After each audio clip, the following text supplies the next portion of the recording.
আল্লামা সাঈদী রাহিমাহুল্লাহকে সুস্থ অবস্থায় কাশেমপুর কারাগার থেকে বঙ্গবন্ধু হাসপাতালে এনেছিল। তারা বলেছে তিনি হার্টের রোগী ছিলেন, অথচ আমরা দেখেছি যখন গাড়ি থেকে নেমেছেন তিনি চমৎকার হাসি দিয়ে সালাম দিয়ে উপস্থিত জনতা কেমন আছে খোঁজ নিয়েছেন। একজন হার্টের রোগী কখনো এত সুন্দর হাসি দিতে পারে না। তাকে আইসিইউর ব্যবস্থা করা হয়নি, তার নাকের মাঝে অক্সিজেনের মাস্ক লাগানো হয়নি। এতে প্রমাণিত হয় তিনি হার্টে অসুস্থ ছিলেন না। সুস্থ অবস্থায় এনে পরিকল্পিতভাবে পয়জনিং করে তাকে হত্যা করা হয়েছে। যে ডাক্তার তাকে নিয়োগ দেওয়া হয়েছিল চিকিৎসার জন্য, তাকে অ্যারেস্ট করে রিমান্ডে নিলে বাস্তবতা বেরিয়ে আসবে। বাংলার 18 কোটি মানুষ আবার জেগে উঠেছে, থামানো যাবে না। এই বিপ্লবকে কাজে লাগাতে হলে জালেমদের বিচার বাংলাদেশে করতে হবে, ভবিষ্যতে যেন কোনো জালেমের নতুন জন্ম না হয়। আল্লাহ সেই তৌফিক আমাদের দান করুন, আমিন। আসসালামু আলাইকুম ওয়া রাহমাতুল্লাহ। আসসালামু আলাইকুম ওয়া রাহমাতুল্লাহ। আলহামদুলিল্লাহি ওয়াহদাহু ওয়াসসালাতু ওয়াসসালামু আলা নাবিয়িনা মুহাম্মদ আল্লাযী লা নাবিয়্যা বা'দাহু وآله وأصحابه أجمعين فأعوذ بالله من الشيطان الرجيم بسم الله الرحمن الرحيم إنه لا يفلح الظالمون। আজকের এই চমৎকার আয়োজনের সম্মানিত সভাপতি, বিজ্ঞ সঞ্চালক, উপস্থিত থাকবেন বাংলাদেশ জামাত ইসলামীর সম্মানিত আমির সহ মহানগরী উত্তরের আমির, অন্যান্য দায়িত্বশীল বৃন্দ, উপস্থিত সম্মানিত দিনী ভাইয়েরা, আল্লাহ তাআলার শুকরিয়া।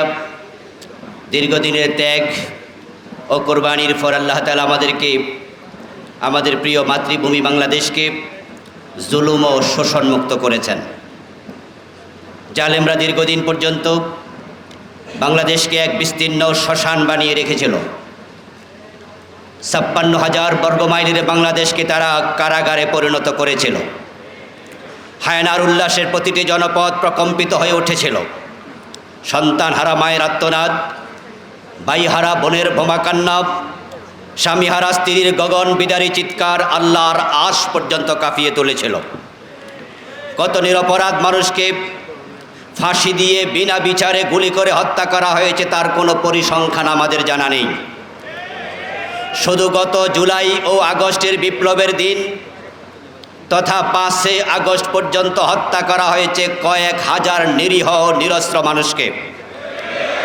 চোখের সামনে আজও ভেসে ওঠে শহীদ আবু সাঈদের খুন হওয়ার ঘটনা। তারা শুধু শহীদ আবু সাঈদকে গুলি করে হত্যা করেনি, তারা গুলি করেছে বাংলার 18 কোটি মানুষের বুকে। কি অপরাধ ছিল শহীদ মুগ্ধের? সতীর্থদের লক্ষ্য করে পানি লাগবে, পানি লাগবে, শহীদ মুগ্ধের মুখের কথাগুলো যেন আজও কানে বেজে ওঠে। হায়নাদের বুলেট থেকে রক্ষা পায়নি। ঘরের ব্যালকনিতে দাঁড়িয়ে থাকা অবুঝ শিশুরাও, তারা পুরো বাংলার মুখ চেপে ধরেছিল, কণ্ঠ চেপে ধরেছিল, পুরো জাতির পদদলিত করেছিল পুরা মানবতাকে। আয়নাঘর নামক মানুষ হত্যার কসাইখানা তারা ঘরে তুলেছে। এই আয়নাঘরে কত নিরপরাধ মানুষকে তারা নির্বিচারে বিনা বিচারে হত্যা করে, তার হিসাব কারো জানা নেই। জল্লাদের এই উল্লাসখানা আয়নাঘরে বিনা বিচারে দীর্ঘ 8 বছর পর্যন্ত বন্দী রাখা হয়েছিল আমাদের প্রিয় ব্রিগেডিয়ার জেনারেল জনাব আজমি ভাইকে। তিনি মুক্ত হয়ে বলেছিলেন তার চোখের পানি যদি একসাথ করা যেত তাহলে একটি দিঘি তৈরি হয়ে যেত। এই আয়নাঘরে আমাদের ব্যারিস্টার আরমানকে কঙ্কাল বানিয়ে দিয়েছে তারা।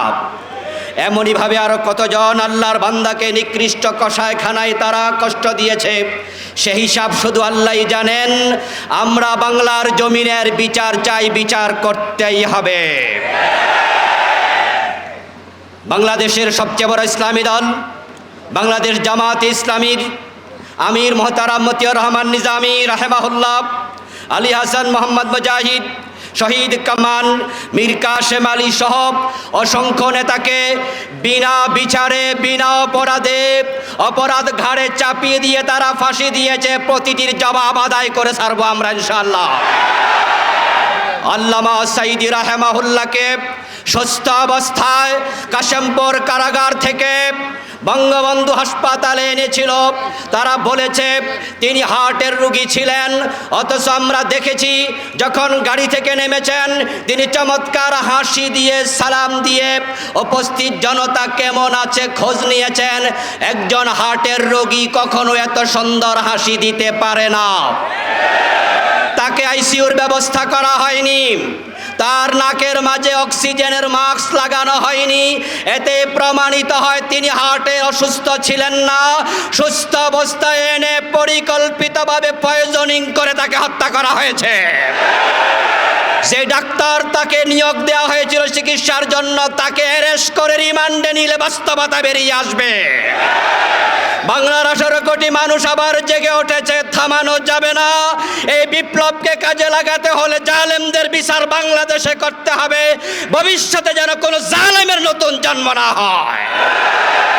আল্লাহ সে তৌফিক আমাদের দান করুন, আমিন। আসসালামু আলাইকুম ওয়া রাহমাতুল্লাহ।